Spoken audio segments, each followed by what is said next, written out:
పరమగీతములో నుంచి మన వాక్యాన్ని నేర్చుకుంటున్నాం.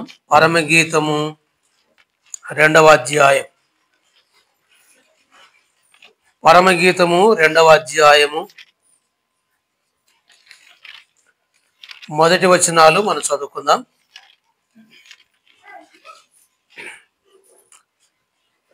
నేను షారోను పొలములో పూయు పుష్పం వంటి దానను. కొంచెం సౌండ్ బాబు దీనికి.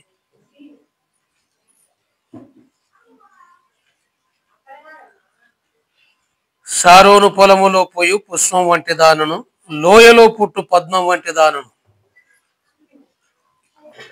చిన్న ప్రార్థన చేసుకుందాం. దేవుడి మాటలు మనకు ఇచ్చులాగున చిన్న ప్రార్థన చేద్దాం. దయగల ప్రభువా, మీకు స్తోత్రములు చెల్లిస్తున్నాం. మీ మాటలు దివ్యమైనవి, అమూల్యమైనవి, శక్తివంతమైనవి. మీ మాటలు మాతో మాట్లాడండి తండ్రి. ప్రకటించిన ప్రకటనలన్నిటి కొరకై ప్రార్థిస్తున్నాం. ప్రతి అవసరత కొరత అక్కర మీరు తీర్చమని, మీరే మహిమ పొందుమని, దేవా మీ వాక్య వెలుగులు మమ్మల్ని నడిపించమని, మా ప్రభువును రక్షకుడు యేసుక్రీస్తు వారి నామమున స్తోత్రములు సమర్పించి వేడుకుంటున్నాము తండ్రి. ఆమేన్. మనము పరమగీతములో నుంచి వాక్యాన్ని వింటున్నాం.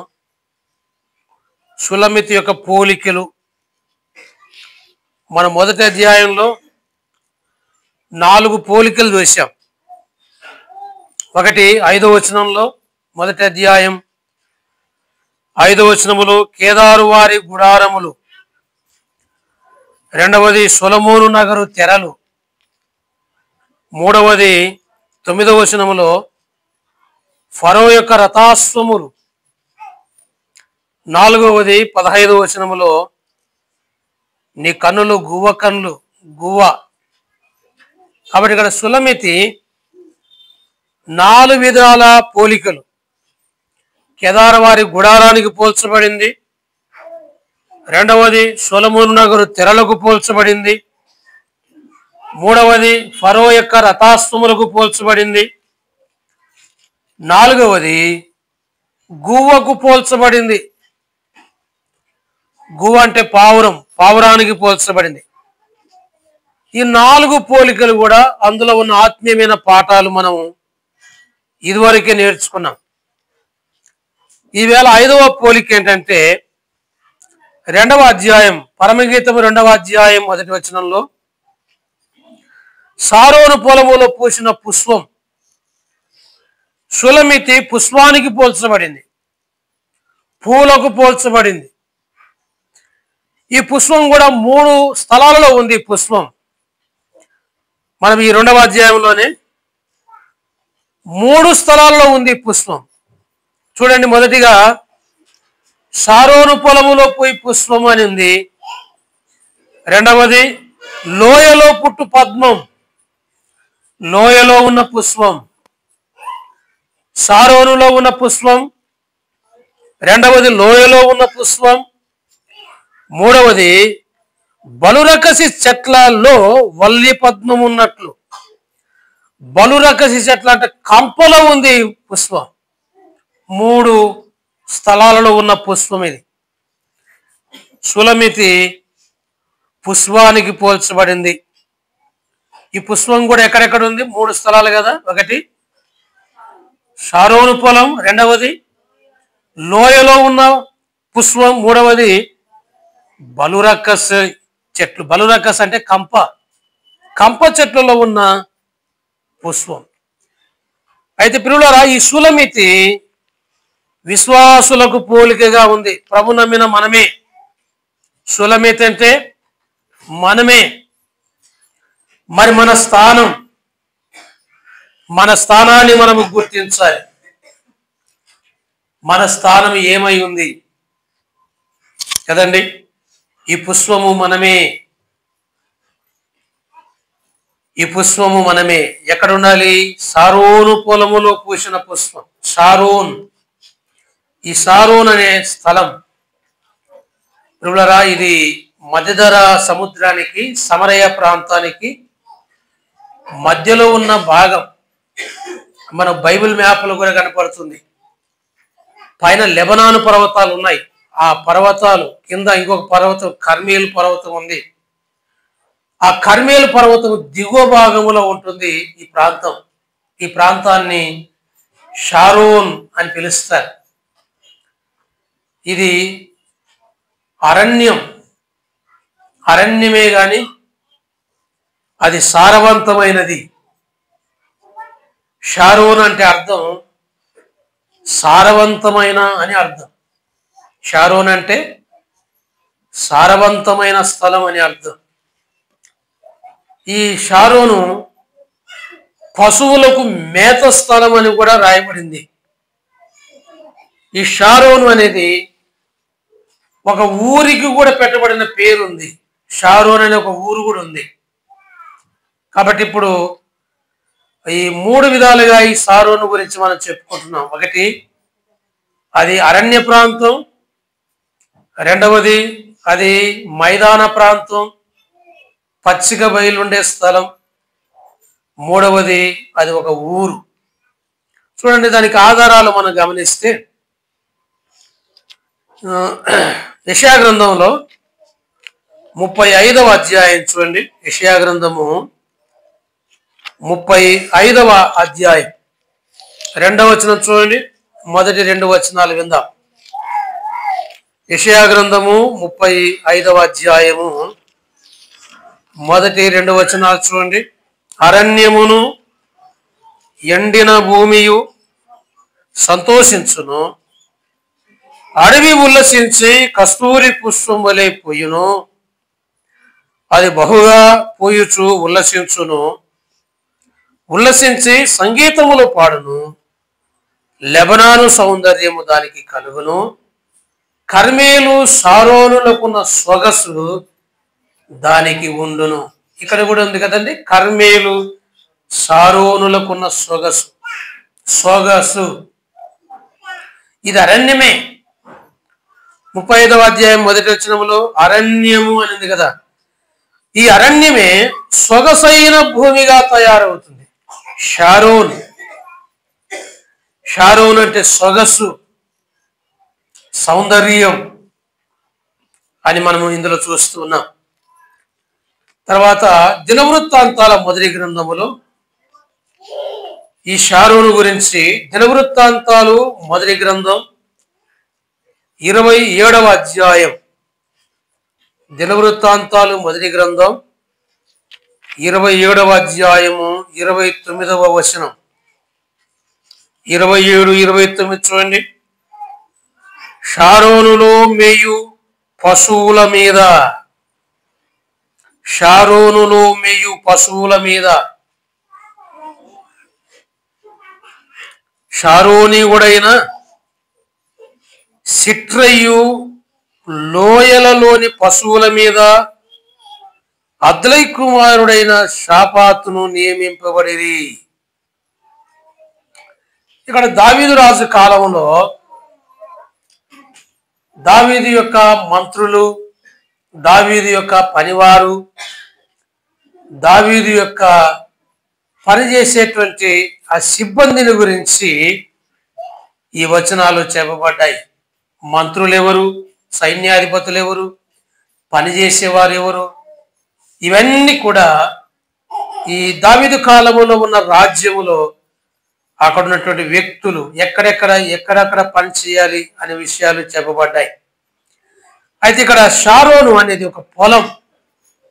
ఆ పొలములో మంచి పచ్చిక బయళ్ళు ఉన్నాయి. ఈ పచ్చిక బయళ్ళు మేయడానికి పశువులకు ఆ మంచి మేత స్థలం, పశువులకు మంచి మేత స్థలముగా ఉంది. గొర్రెలు, పశువులు అందులో మేస్తూ తృప్తిగా ఉంటాయి. కాబట్టి ఇక్కడ షారోను అనేది మేత స్థలం. షారోను అనేది అరణ్యం, అది సొగసైన అరణ్యం. షారోను అనేది మేత స్థలంగా చూస్తున్నాం. తర్వాత మూడవదిగా అపోస్తల కార్య గ్రంథంలో ఈ షారోను అనేది ఒక ఊరు. అపోస్తల కార్యము 9వ అధ్యాయము 35వ వచనం చూడండి. అపొస్తల కార్యములు 9వ అధ్యాయము 35వ వచనంలో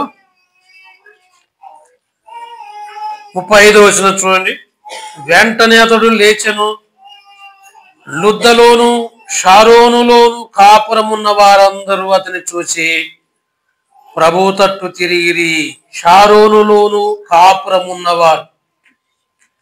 అట్లయితే షారోన్ అనేది ఒక గ్రామం, ఒక పట్టణమై ఉంటుంది, ఒక ఊరై ఉంటుంది. కాబట్టి షారోన్ అనేది ఇక్కడ ఒక ఊరు. ఈ షారోను గురించి 3 సందర్భాలు మనం చూసాం కదా. ఈ షారోను అరణ్యము, షారోను పచ్చిక బయలు, మూడవది షారోను ఒక ఊరు. కాబట్టి పరమగీతము 2వ అధ్యాయంలో షారోను పొలములో పూసిన పుష్పం. ఈ షారోను 3 స్థలాలు: పచ్చిక బయలు, రెండవది సొగసైనారణ్యం, మూడవది ఒక ఊరు. ప్రియులారా, ఒక విధంగా చెప్పాలంటే షారోను మన స్థానిక సంఘానికి సూచనగా ఉంది. షారోన్ అంటే స్థానిక సంఘమే షారోన్. అలాగైతే ఈ షారోను పొలములో పూసిన పుష్పం ఎవరంటే విశ్వాసులే. ఇక్కడ షూలమ్మితి పుష్పానికి పోల్చబడి చెప్పబడింది. ఇప్పుడు షూలమ్మితి ఎవరంటే మనమే. షూలమ్మితి మనమే, విశ్వాసులే, పరిశుద్ధులే. అట్లయితే ఈ పుష్పం ఎక్కడ ఉండాలి? షారోనులో ఉండాలి. షారోను సారవంతమైన భూమి, పచ్చిక బయలు. ఇవన్నీ కూడా స్థానిక సంఘానికి పోల్చబడిన పోలికలు. అలాగైతే స్థానిక సంఘంలో సారము ఉండాలి. సారం ఉండాలి. ఏ సారం? పోయిన వారం గుర్తు చేశాను మీకు. వాక్య సారం. రెండవది ప్రార్థన సారం. మూడవది క్రమమైన ఆరాధన సారం. నాలుగవది సాక్ష్యం యొక్క సారం. స్థానిక సంఘం అంటే ఈ 4 అనుభవాలు ఉండాలి. వాక్యం ఉండాలి సంఘంలో, రెండవది ప్రార్థన ఉండాలి, మూడవది క్రమమైన ఆరాధన ఉండాలి సంఘంలో, నాలుగవది సంఘంలో సాక్ష్యం కూడా ఉండాలి. కాబట్టి ఇలాంటి 4 అనుభవాలు కలిగిన సంఘములో విశ్వాసే ఉండాలి. కాబట్టి విశ్వాసులమైన మనం ప్రియులారా, ఈ 4 అనుభవాలు ఉన్న స్థానిక సంఘములో మనం ఉన్నామా? ఇది మనం ఆలోచన చేయాలి. ఒకటి వాక్యసారం. పోయిన వారం గుర్తు చేశాను. సంఘములో వాక్యం. ప్రియులారా, మన స్థానిక సంఘములో చక్కటి వాక్యం మనకుంది కదా. చక్కటి ఆరాధన వాక్యం, చక్కటి వాక్య ధ్యాన వాక్యం మనకుంది. సారవంతమైన సంఘం, వాక్య సారం మనకుంది అండి. కాబట్టి విశ్వాసులమైన మనం వాక్యం ఎక్కడైతే ఉందో, ఎక్కడ క్రమంగా బోధ ఉందో అందులో మనం ఉండాలి. ఈ పుష్పం ఎక్కడుంది చెప్పండి? షారోనులో ఉంది. షారోనులో పూసిన పుష్పం. షారోను అంటే స్థానిక సంఘం. స్థానిక సంఘములో వాక్యము కలిగిన అనుభవం. కాబట్టి దేవుని పిల్లలమైన మనం వాక్యాన్ని కలిగి ఉండాలి. మన బైబిల్ గ్రంథంలో కొన్ని సంఘాలు చూసాం. వాక్యం కలిగిన సంఘాలు ఎక్కడ? అపొస్తల కార్యముల గ్రంథం 13వ అధ్యాయంలో అక్కడ అంత్యోకయ సంఘంలో 5 మంది బోధకులు ఉన్నారు. మంచి బోధకులు.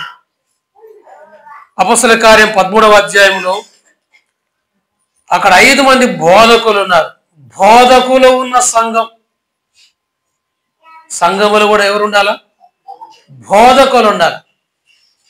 తప్పుడు బోధ, దుర్బోధ చేసే వాళ్ళు కాదు. క్రమమైన బోధ చేసే బోధకులు సంఘాలు కలిగి ఉండాలి. ఈనాడు చాలా సంఘాలలో వాక్యం చెప్పే వాళ్ళు లేరు కదండి. క్రమంగా వాక్యం బోధించే వాళ్ళు లేరు. సంఘములో వాక్యం విందాము నేర్చుకుందామంటే చెప్పేవాళ్ళు లేరు. కానీ దేవుని కృప, మన స్థానిక సంఘములో వాక్య క్రమం మనకుంది. వాక్యం బోధించేవారు ఉన్నారు. కాబట్టి షారోనులో పూసిన పుష్పం, షారోను అంటే స్థానిక సంఘం, సారవంతమైన సంఘం. మనం ఇదే అపోస్తల కార్య గ్రంథములో కూడా మనం ఇంకొక మాట చూసాం కదండి. 17వ అధ్యాయం 10-11 వచనాల్లో బెరయా సంఘం, బెరయా సంఘంలో మంచి విశ్వాసులు ఉన్నారు, వాక్యం ఎరిగిన విశ్వాసులు. అంత్యోకయ సంఘములో బోధకులు ఉన్నారు, బెరయా సంఘములో వాక్యం ఎరిగిన విశ్వాసులు ఉన్నారు. బెరయా సంఘంలో వాక్యం చెప్పాలని ఎవరైనా బోధకుడు వెళ్తే కష్టం. ఎందుకు తెలుసునా? బెరయా సంఘంలో ఉన్న విశ్వాసులు ఆలోచన చేస్తారు, ఈయన చెప్పేది కరెక్టా కాదా అని చూస్తారు వాళ్ళు. ఈయన చెప్పే లేఖనాలు బైబిల్లో ఉన్నాయా లేదా, ఈయన చెప్పే బోధ బైబిల్లో ఉందా లేదా. వారు లేఖనాలు ఎరిగిన విశ్వాసులండి. ఇప్పుడు మన సంఘంలో కూడా ఏముండాలి చెప్పండి? విశ్వాసులు వాక్యం బాగా ఎరిగి ఉండాలి. మన సంఘంలో క్రమం ఎరిగి ఉండాలి, వాక్యం ఎరిగి ఉండాలి. కొంతమంది క్రైస్తవులే, పేరుకు క్రైస్తవులే, కానీ వాక్యం తెలియదు. పుట్టుకతో క్రైస్తవులు, వాక్యం తెలియదు. కాబట్టి సంఘములో మనం ఏం నేర్చుకోవాలంటే వాక్యం నేర్చుకోవాలి, మంచి క్రమమైన బోధ నేర్చుకోవాలి.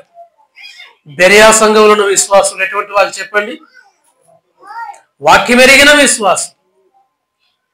దైవజనుడైన పౌలు వారి మధ్య సువార్త చెప్తుంటే, వాక్యం చెప్తుంటే, బోధ చేస్తుంటే ఆ బెరయా సంఘస్థులు ఈయన చెప్పే మాట ఉన్నాయా లేదా అని చూసినారట. లేఖనాలు ఎరిగిన వారు.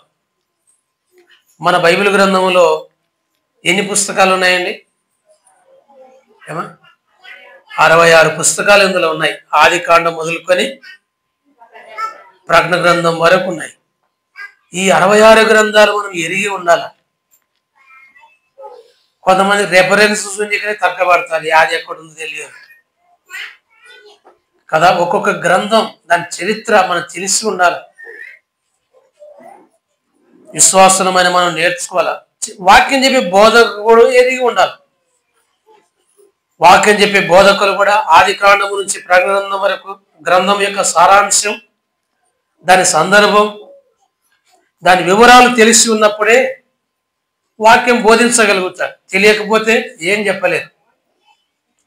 ఈనాడు చాలా మంది ఈ స్వస్థత బోధలకి అలవాటు పడ్డారు, కానీ వాక్యాన్ని క్రమంగా నేర్చుకుందాం అనే దానికి చాలా మందికి లేదు. ఇంకో విషయం, క్రమంగా వాక్యం బోధించే దగ్గర ప్రజలు ఉండరు. క్రమశిక్షణకు ఎవరు ఒప్పుకోరు.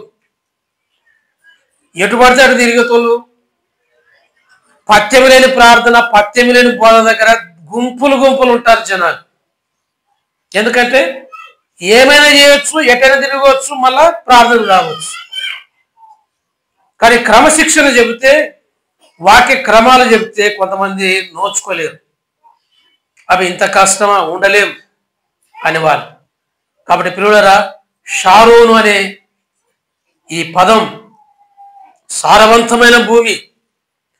సారవంతమైన భూమి అంటే సంఘమే. సంఘములో వాక్యం ఉండాలి, వాక్యం చెప్పే బోధకులు ఉండాలి, వాక్యం ఎరిగిన విశ్వాసులు ఉండాలని మనం చూస్తున్నాం. రెండవది ప్రార్థనా సారం. సంఘములో ఏముండాలి? ప్రార్థన ఉండాలి. సంఘం ప్రార్థన ఉండాలి. మన నియామక కూడికల్లో ప్రార్థన కూడిక ఉంది. శనివారము విజ్ఞాపన ప్రార్థన, ఆదివారం ఆరాధన ఉంది. ఇప్పుడు చూడండి, ఆదివారం ఆరాధన అంటే ఎంతమంది వచ్చినారు చూడండి. ఇదే శనివారం రోజు వస్తారా? శనివారం రోజు ప్రార్థన కూడిక వస్తారా? ప్రార్థనకు రావడంలే. ఇంకా ప్రార్థన అంటే విజ్ఞాపన ప్రార్థనలో మేము మా కుటుంబం కూర్చొని చేసుకోవాల్సింది 2 గంటలు. 7కు మొదలు పెట్టుకొని 9 వరకు ప్రార్థన మేము చేసుకోవాల్సి. మిగతా వాళ్ళు ఎవరు రావడం లేదు. ప్రార్థన కూడిక లేదా సంఘములు ఉంది, రావడం లేదు. ఆదివారం ఆరాధనకు వస్తున్నాం కానీ ప్రార్థనకు రావడం లేదు. బేస్తవారం బైబిల్ స్టడీ ఉంది, రావడం లేదు. ఆరాధనకు వస్తున్నాం, బైబిల్ స్టడీకి రావడం లేదు. కాబట్టి ప్రియులారా, ప్రార్థన కూడా ప్రాముఖ్యం. సంఘానికి ప్రార్థన కూడిక ఉంది. ఈసారి కొత్త సంవత్సరం క్యాలెండర్లు వచ్చినాయి, నిన్నే వచ్చిన ఈ క్యాలెండర్లు. అందులో నియామక కూడికలు కూడా ప్రింట్ చేశాం. ఖచ్చితంగా ప్రతి నెల ఆల్ నైట్ ప్రేయర్ మన సంఘంలో ఉంటుంది. కాబట్టి ఖచ్చితంగా మనం ఆల్ నైట్ ప్రేయర్లో కూడా కుటుంబాలు కదిలి వచ్చి ప్రార్థన చేయాల్సి ఉంది. ఈ సంవత్సరం 2026లో ఖచ్చితంగా ఈ ఏర్పాట్లు మనం చేద్దాం. అందుకోసమే ఈ క్యాలెండర్లు కూడా ప్రింట్ చేశాం. ప్రార్థన అపోస్తల కార్యములు 2వ అధ్యాయంలో ప్రారంభ సంఘం కదండి, ఆదిమ సంఘములోనే ప్రార్థన కూడిక ఉంది. ఆరాధన కూడికతో పాటు ప్రార్థన కూడిక ఖచ్చితంగా ఉంది. ఆ మాట చదవండి. అపోస్తల కార్యములు 2వ అధ్యాయం చూడండి, 42వ వచనం. అపోస్తల కార్యముల గ్రంథం 2వ అధ్యాయము 42వ వచనం చూడండి. 2:42 చదువుతారా? అపోస్తల కార్యముల గ్రంథం 2వ అధ్యాయము 42వ వచనం చదవండి. ఆమె ఇలా సహోదరులు చదువుతారు. వీరు అపోస్తలుల బోధయందు, సహవాసమందు, రొట్టె విరుచుటయందు, ప్రార్థన చేయుటయందు ఎడతెగక ఉండిరి. చూడండి, ఈ వచనాల్లో ఆదిమ సంఘం దైవజనుడైన పేతురు సువార్త ప్రకటించగా 3,000 మంది రక్షించబడ్డారు. ఈ 3,000 మంది రక్షించబడిన వీరు సంఘముగా కూడి ఉన్నారు. వీరి నియామక కూడికలు ఇవి. వారములో నియామక కూడికలు ఇవి. వీరికి మొదటి కూడిక బోధ, రెండవది సహవాసం, మూడవది రొట్టె విరుచుట, నాలుగవది ప్రార్థన కూడిక. అదండి, ఏ వారం ఏముండాలో నియామక కూడికలు ఇక్కడ ఉన్నాయి. ఆదిమ సంఘం యొక్క నియామక కూడికలు ఇవి. మనమైతే ఆదివారం వస్తే మళ్ళీ ఆదివారం నియామక కూడికలు లేవు. మనకున్నాయి కానీ రావడం లే. మనకు కూడా నియామక కూడికలు సంఘములో ప్రకటిస్తున్నాం కానీ రావడం లేదు. కాబట్టి సంఘములో ప్రార్థన కూడిక ఉంది. వీళ్ళకు కూడా ఉంది. చూడండి, ప్రార్థన కూడిక. ప్రార్థన చేయుటయందు ఎడతెగక ఉండేది. రొట్టె విరిచే కూడిక ఆరాధన కూడిక, సహవాస కూడిక, బోధనా కూడిక, బైబిల్ స్టడీ. కాబట్టి ఆదిమ సంఘములోనే ఉన్నాయి నియామక కూడికలు. కాబట్టి మన సంఘంలో కూడా నియామక కూడికలు మనకున్నాయి కానీ మనం రావాలి. అందులో ముఖ్యంగా ప్రార్థన కూడిక. అపోస్తల కార్యం 12వ అధ్యాయంలోని 5-6 వచనాలు కూడా చూడండి. అపోస్తల కార్యముల గ్రంథం 12వ అధ్యాయము 5-6 వచనాలు. 12వ అధ్యాయము 5-6 వచనాలు చూడండి. పేతురు చెరసాలలో ఉంచబడెను. ఆ సంఘమైతే అతని కొరకు అత్యాసక్తితో, సంఘం ఏం చేస్తుందండి? అత్యాసక్తితో దేవునికి ప్రార్థన చేయుచుండెను. సంఘము యొక్క ప్రార్థన. అమ్మా బాబు వింటున్నారా? ఇక్కడ దైవజనుడైన పేతురు గారు చెరసాలలో వేయబడ్డాడు. సువార్త ప్రకటిస్తుండగా పేతురు చెరసాలలో వేయబడితే సంఘం ఏం చేసింది? ప్రార్థన చేసింది. సంఘం పొలిటీషియన్కి పోలే, లేకపోతే రికమెండేషన్కి పోలే. ఎక్కడన్నా ఎమ్మెల్యేల ఎంపీల జైలు అన్నాడు ఇడిపించుకున్న తను రండి, ఎమ్మెల్యేను కాడికి పోలే, ఎంపీ కాడికి పోలే, ఇంకెవరికి తెలిసిన వ్యక్తుల కాడికి పోలే. ఏం చేసినారు సంఘం? ఏమో చెప్పండి. రికమెండేషన్ ఎవరికి చేసినారు? సంఘం దేవునికే. అందరూ కూర్చొని ఒక ఇంట్లో ప్రార్థన చేస్తున్నారు. సంఘం అత్యాసక్తితో ప్రార్థన చేస్తున్నారు. ఇప్పుడు మన సంఘంలో కూడా సమస్యలు ఏదైనా ఉంటే సంఘమంతా కూర్చొని ప్రార్థన చేసే దేవుడు అద్భుతమైన కార్యం చేస్తాడు. అందుకోసం ఒక్కరి ప్రార్థన కంటే ఇద్దరు ముగ్గురు కలిసి ప్రార్థన చేస్తే బలం ఉంటుంది. ప్రభు చెప్పింది అదే, ఎక్కడ ఇద్దరు ముగ్గురు నా నామమున కూడి ఉందరో వారి మధ్య నేను ఉంటాను. అందుకోసం ఒకరి ప్రార్థన బలం కంటే ఎక్కువ మంది కలిసి ప్రార్థన చేసే బలం ఎక్కువ. ప్రార్థనా సారం. సంఘములో ఏముండాలి చెప్పండి? ప్రార్థన ఉండాలి. మరి ఈ రోజు నుంచి వస్తారా? నియామక కూడికలకు, ప్రార్థన కూడికకు వస్తారా? మన 4 సంఘాల మధ్య కూడా నెలకోసారి విజ్ఞాపన ప్రార్థన ఉంది. మొదటి శుక్రవారం, ప్రతి నెల మొదటి శుక్రవారం అందరూ కలిసి 4 సంఘాలు కలిసి చుట్టుపక్కల గ్రామాలు కలిపి అందరూ కలిసి ప్రార్థన. చాలాసార్లు మనం ఆదివారం కూడా ప్రకటన చేస్తాం, కానీ ఇంకా సోమవారం వచ్చేసరికి మర్చిపోతారు. ఏ రోజు ఏముందో ఎవరికి తెలియదు. మళ్ళీ ఆదివారం వచ్చే వరకు కొంతమంది ఫోన్ చేస్తే కానీ అయ్యో మర్చిపోయినా అంటున్నారు. ఫోన్ చేసి చెప్తే అయ్యో అవునా నేను మర్చిపోయినా అంటున్నారు. కాబట్టి గుర్తుపెట్టుకోవాలి. చూడండి, ప్రార్థన కూడా చేయాలి. సంఘములో ఏముండాలి? ప్రార్థన. సంఘములో బోధ ఉండాలి. సంఘములో వాక్యం ఎరిగిన వారు ఉండాలి. సంఘములో ప్రార్థన కూడా ఉండాలి. 13వ అధ్యాయం అపొస్తలుల కార్యములో 3వ వచనం చూడండి. సంఘములో అంతటా వారు ఉపవాసం ఉండి ప్రార్థన చేసి వారి మీద చేతులుంచి వారిని పంపారు. ఈ అంత్యోకయ సంఘములో ఉపవాస ప్రార్థనలు కూడా ఉన్నాయండి. ఉపవాస ప్రార్థనలు ఈ 13వ అధ్యాయం మొదటి వచనాల్లో కదండి. అంత్యోకయ సంఘములో బోధకులు ఉన్నారు, ప్రవక్తలు ఉన్నారు, బోధకులు ఉన్నారు. ఈ సంఘములో ఉపవాస ప్రార్థన కూడా ఉంది. మన సంఘములో కూడా శుక్రవారం ఫాస్టింగ్ ప్రేయర్ ప్రకటన చేసుకున్నాం. మరి ఎంతమంది వస్తున్నారు ఉపవాస ప్రార్థనకు? అది కూడా లేదు. కాబట్టి సంఘములు ఏముండాలంటే ఉపవాస ప్రార్థనలు ఉండాలి. అమ్మా బాబు వినండి, మరి కొంతమంది ఏం చేస్తున్నారు? ఉపవాస ప్రార్థనలు అంటే లెంటు దినాలు చూస్తున్నారు. లెంటు దినాలు, శ్రమల దినాలని ఇవి చూసుకొని అప్పుడు ఉపవాసం ఉంటున్నారు. అవి కాదు, బైబిల్ గ్రంథంలో లెంటు దినాలు లేనే లేవు. ఈ ఉపవాస ప్రార్థనలు అనేటివి మనం ఎప్పుడైనా చేయొచ్చు. వారంలో 1 రోజైనా చేయొచ్చు, 2 రోజులైనా చేయొచ్చు. నీ అవసరతను బట్టి, నీ సమస్యను బట్టి దేవుని దగ్గర నువ్వు ఎంతసేపు అయినా గడపవచ్చు. కాబట్టి శ్రమల దినాల్లోనే ఉపవాసం చేయాలా? ఇది ఒక ఆచారం.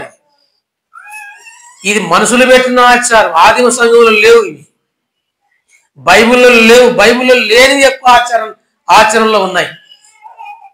ఇది నామక క్రైస్తవులు చేసే పనులు ఇవన్నీ, బైబిల్లో లేనివి, వాళ్ళు సొంతంగా బోధించి చేసిన పనులు. కాబట్టి ఉపవాస ప్రార్థన అనేది సంఘములో మనం ఎప్పుడైనా చేయవచ్చు. వారంలో 1 రోజు చేస్తావా, 2 రోజులు చేస్తావా, నీ ఓపిక, నీ సహనం, నీ సమస్యను బట్టి చేయొచ్చు. కాబట్టి సంఘములో ఉపవాస ప్రార్థన కూడా ఉండాలి. సంఘం అత్యాసక్తితో ప్రార్థన చేయాలని చూస్తున్నాం. కాబట్టి 2 విషయాలు నేర్చుకున్నాం కదండి. సంఘములో ఏముండాలి? వాక్యం ఉండాలి. రెండవది సంఘములో ప్రార్థన ఉండాలి. సరే, మనకు సమయం కూడా అయిపోతుంది. ఇంకో మాట గుర్తు చేస్తాను. సంఘములో ఆరాధనా క్రమం కలిగిన సంఘంగా కూడా ఉండాలి. మనము అపొస్తలుల కార్యం 2వ అధ్యాయంలో 42వ వచనం చదివాం కదా. రొట్టె విరిచే కూడిక, ఇదే ఆరాధన కూడిక. రొట్టె విరిచే కూడిక. ఈ దినం మనం రొట్టె విరిచాం కదండి. రొట్టె విరిచిన తర్వాతనే 2వ వర్తమానం చెప్తున్నాం. రొట్టె విరిచే కూడిక. ఈ రొట్టె అనేది యేసు ప్రభు యొక్క శరీరానికి గుర్తు. ఈ ద్రాక్షరసం అనేది యేసు ప్రభు యొక్క రక్తానికి గుర్తు. ఇది మనం ప్రతి ఆదివారము చేయాల్సింది. నన్ను జ్ఞాపకము చేసుకున్నటకు దీన్ని చేయుడి అని చెప్పాను. ఈ రొట్టె విరిచే కూడిక ఖచ్చితంగా ఆదివారం ఉండాలి. ఆదిమ సంఘంలో ప్రారంభములో వినాలి మీరు జాగ్రత్తగా ఈ సంగతులు. ఎందుకంటే కొన్ని సంఘాలను కొన్ని చర్చిల్లో నెలకోసారి చేస్తున్నారు. నెలకోసారి చేయడం అది క్రమమా? వారం వారం చేయడం క్రమమా? ఇది మనం లేఖనాల్లో చూడాలి. కొన్ని సంఘాలేమో నెలకొకసారి పెట్టుకుంటున్నారు రొట్టె విరిచే కోరిక, కానీ వారం వారం చేయాల. మనము ఇదే అపోస్తల కార్య గ్రంథంలో చూస్తే మనం 2వ అధ్యాయంలో ఆనాడు ఆది అపోస్తలుడు కొత్తగా సంఘం ఏర్పడినప్పుడు ఇంటింట రొట్టె విరిచిది, ఇంటింట ఆరాధన పెట్టుకున్నారు, ఇంటింట రొట్టె విరిచి చేశారు. అది ప్రారంభం, సంఘ ప్రారంభంలో. కానీ తర్వాత ఏమైందంటే మారుకుంటూ వచ్చింది. ఇంకో విషయం బాగా గుర్తుపెట్టుకోండి, అప్పటికి కొత్త నిబంధన రాయవల్లే. ఆదిమ సంఘం ఏర్పడినప్పుడు కొత్త నిబంధన అప్పటికి రాయబడలే. సంఘము స్థిరపడి బలపడుతూ ఉండగా పత్రికలు వచ్చినాయి, సువార్తలు వచ్చినాయి. పత్రికలు సువార్తలు కలిపి మనకు క్రొత్త నిబంధన. ఈ క్రొత్త నిబంధన ఇప్పుడు మనకు పూర్తిగా వచ్చేసింది. అంటే అర్థమేంటి? ఈ పూర్తిగా కొత్త నిబంధన వ్రాతులోకి వచ్చేంత వరకు సంఘములో కొన్ని సవరణలు జరిగినాయి, కొన్ని చేర్పు మార్పులు జరిగాయి. ఇవన్నీ కూడా పరిశుద్ధాత్ముడు ఆనాడు అపోస్తులను ప్రవక్తలను ఏర్పరచుకొని సంఘ క్రమానికి కావలసినవన్నీ కూడా సమకూర్చి వ్రాయించి పెట్టి సంపూర్ణ బైబిల్ ఇప్పుడు దేవుడు మన చేతికి ఇచ్చాడు. ఇంకా ఇందులో చేర్చాల్సినవి ఏమి లేవు, ఇందులో కలపాల్సినవి ఏమి లేవు, ఇంకా ఇందులో తీసేయాల్సినవి కూడా ఏమి లేవు. సంపూర్ణ బైబిల్ మనకి ఇచ్చినాడు. అందుకోసము ఈ పత్రికలు సువార్తలు వ్రాతలోకి వచ్చేంత వరకు పరిశుద్ధాత్మ దేవుడు కొన్ని సవరించి వ్రాయవలసినవేవో రాసిపెట్టాడు. అందుకని ఆదిమ సంఘంలో దినదినము రొట్టె విరిచేవారు వారు అపోస్తలుడు. కానీ క్రమక్రమాన ఏమైందంటే ఆదివారానికి వచ్చింది. మీరు కావాలంటే చూడండి, ఇప్పుడు అపోస్తల కార్యం 20వ అధ్యాయము 7వ వచనం చూడండి. అపోస్తల కార్యము గ్రంథం 20వ అధ్యాయము 7వ వచనం చూడండి. 20 అధ్యాయము 7వ వచనం. ఆదివారమున మేము రొట్టె విరుచుటకు. ఇంతవరకు ఇదే అపోస్తల కార్యమే, ఇదే అపోస్తల కార్యం 2వ అధ్యాయములో దినదినము రొట్టె విరిచేవారు. ఇప్పుడు ఆదివారానికి వచ్చింది. ఆదివారమున మేము రొట్టె విరుచుటకు కూడినప్పుడు. ఇక్కడ మళ్ళీ ఏమన్నా వారాలు 2వ వారం అని మొదటి వారం అని ఉందా? మొదటి వారం అని 2వ వారం అని, నెలలో ఆఖరి వారం అని ఉందా? నెలలో 3వ వారం అని ఏమన్నా ఉందా? లేదు. ఆదివారం అంతే. అంటే ప్రతి ఆదివారం కూడా మనం రొట్టె విరిచి కూడికలో ఖచ్చితంగా పాలు పొందాలి. ప్రభున్నమైన విశ్వాసి అమ్మా బాబు, నువ్వు మారు మనసు పొంది బాప్తిసం పొంది ఆరాధన చేసే బిడ్డవైతే ప్రతి ఆదివారం నువ్వు బల్లలో పాలు పొందాలి, యోగ్యంగా పాలు పొందాలి. అది సరైన ఆరాధన క్రమం. కాబట్టి సంఘం అంటే క్రమమైన ఆరాధన కలిగిన సంఘం. ఇంకోటి, ఆదివారం రొట్టె విరచడం మంచి క్రమం. తర్వాత సమయం కూడా మనం పాటించాలి. అనుకున్న సమయం ఏదో ఆ అనుకున్న సమయానికి చేరి రావాలా, ఇది క్రమం.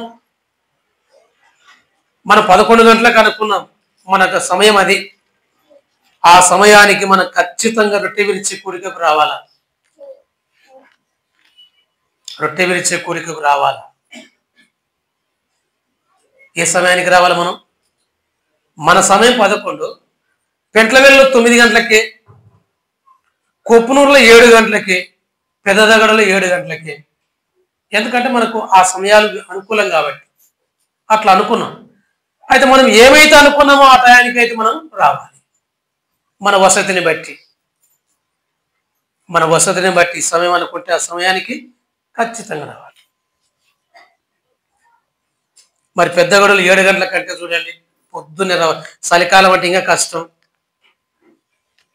లేచేది 7 గంటలకు లేస్తారు. చలికాలం ఎంతో కష్టపడి వస్తారు వాళ్ళు. కొప్పునూరులో కూడా వస్తారు. మనకు 11 గంటల కంటే పల్లెటూరు నుంచి వచ్చే వాళ్ళు కూడా ఈజీగా రావచ్చు. కొల్లాపూర్లో స్థానికులు ఇంకా ముందు రావాలి కదండి. ఇది క్రమం, ఆరాధన క్రమం. ఎప్పుడంటే ఇప్పుడు రావడం మంచిది కాదు. యేసుప్రభు అంతటి వాడే సమయాన్ని పాటించడం గుర్తుపెట్టుకోండి. లూకా సువార్తలో పస్కా సందర్భములో యేసుప్రభు ఆయన శిష్యులు ఆ గడియ వచ్చినప్పుడు ఆయన కూడా పంక్తిలో కూర్చుండెను అని ఉంది. యేసుప్రభు అంతటి వాడే సమయాన్ని పాటిస్తే మనం ఎంత చెప్పండి. ఆఫ్టర్ ఆల్ చెత్త మనం ప్రభు కంటే గొప్పలమా? సరే ఆలోచించేయండి. సంఘానికి ఏముండాలా? క్రమం ఉండాలా. మనకు కూడా ఏముండాలా? క్రమం ఉండాలా. కాబట్టి క్రమము కలిగి మనము సమయాన్ని కూడా పాటించాల్సిందిగా మనవి చేస్తున్నాం. మన సమయం అనుకున్న సమయం అయిపోయింది కాబట్టి నేను కూడా ముగిస్తున్నాను. తర్వాత కొరింథీ మొదటి పత్రిక 14వ అధ్యాయంలో ఈ ఆరాధన క్రమం, రొట్టె విరిచే క్రమం ఎలాగుందో మనము 14వ అధ్యాయంలో చదువుతాం. అవి ఇప్పుడు చేయలేము. ఇప్పుడు ప్రభు చిత్తం అయితే వచ్చేవారు మనం విందాం. ఎప్పుడు ప్రభువును స్తుతించాలా, ఎప్పుడు రొట్టె విరిచాలా, ఎప్పుడు ప్రార్థన చేయాలా, ఎప్పుడు వాక్యం చెప్పాలా అనే క్రమాలు కూడా 14వ అధ్యాయంలో ఉన్నాయి. అవి మనం వచ్చేవారం విందాం. కాబట్టి నేను చెప్పిన విషయాలన్నీ కూడా వాక్యం ప్రూఫ్తో చెప్పేస్తున్నాం. వాక్యం లేకుండా నేనేం సొంత మాటలు చెప్పడం లే. ప్రతిదీ మీకు కావాలంటే ప్రతిదీ కూడా ప్రూఫ్ ఉంది. ఇది సంఘ క్రమం అంటే, ఆరాధన క్రమం అంటే. స్త్రీల స్థానం స్త్రీలకు ఉండాల, పురుషుల స్థానం పురుషులకు ఉండాల. అంత గలిబిలు చేసుకునేది కాదు సంఘం అంటే. ఎవరి క్రమముల వాళ్ళు, ఎవరి అద్దుల వాళ్ళు ఉండి పని చేసుకొని ఉండేదే సంఘం. ప్రార్థన చేసుకుందాం. షారోన్ స్థానిక సంఘాన్ని చూపిస్తుంది. స్థానిక సంఘములో మనం ఒక పువ్వులాగా ఉండాలి. షారోను పొలములు పూసిన పుష్పం. ప్రార్థన చేసుకుందాం. ఇంకా చాలా విషయాలు మనం నేర్చుకోవచ్చు. తలలు వంచని ప్రార్థించేద్దాం. దయగల ప్రభువా, స్తోత్రములు చెల్లిస్తున్నాం. మీ మాటలు దివ్యమైనవి, అమూల్యమైనవి, శక్తివంతమైనవి. అందరూ అన్ని విధాలుగా పనిచేయటకు సహాయం చేయండి. కూడి వచ్చిన మీ బిడ్డలమైన మా అందరినీ పేరు పేరున దీవించమని మీ కరుణ హస్తాలకు అప్పగించుకుంటూ మా ప్రభు రక్షకుడు యేసుక్రీస్తు వారి నామమున స్తోత్రములు సమర్పించి వేడుకుంటున్నాము తండ్రి. ఆమేన్. మంచిది. అందరికి వందనాలు.